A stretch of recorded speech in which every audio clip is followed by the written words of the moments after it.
As you know, the brand new ChatGPT model came out the other day, ChatGPT 5. And to be honest, I didn't see much difference in the performance between the older model and this one. And that's exactly why I decided to ask that new AI a simple question. If you had to invest money in 2025, where would you put it? The answers it gave me were backed by data, history, and current trends, including, you guessed it, AI. Let's get into what it suggested you and me start investing our money into.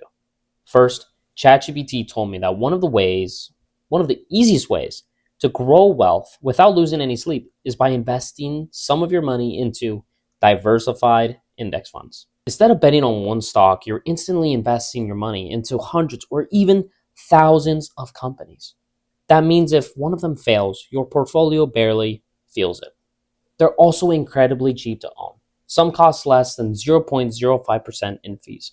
And historically, broad market indexes like the S&P 500 return around 10% annually over decades.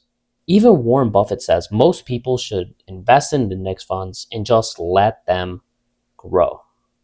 It's simple, it's proven, and it lets you focus on your life while your money works in the background. Next, it said, don't ignore AI. I think we all could have predicted that ChatGPT was going to say this, but that's besides the point.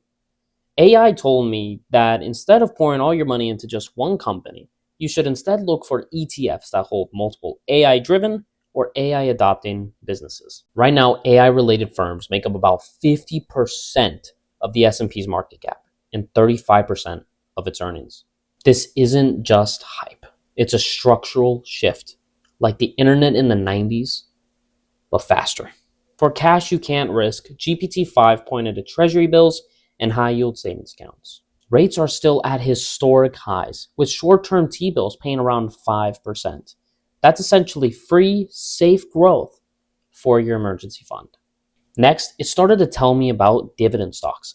And GPT told me they're essentially like a paycheck that never clocks out. These are companies that share a portion of their profits with shareholders, often every quarter. And those payments can provide you with some steady, passive income. Over time, if you reinvest those dividends, compounding helps your portfolio grow even faster. Many dividend-paying companies are well-established and financially stable, which means they're often less volatile than growth stocks. The final answer did kind of surprise me, especially since it came from an artificial intelligence model. Invest in yourself. GPT said skills can be the highest ROI asset you'll ever own. A $200 course that boosts your income by thousands each year beats any index fund out there. So what would ChatGPT 5 invest in? Diversified index funds, AI ETFs, safe high yield options, dividend stocks, and most importantly, your own skills. None of this is flashy, but it's exactly the kind of portfolio that can outlast trends and actually build wealth. If you enjoyed this video, please drop a like, subscribe to my channel, and leave a comment down below as to where you would personally invest $1,000. Thank you so much for watching till the end of this video. I'm truly grateful you're still here. As always, stay blessed.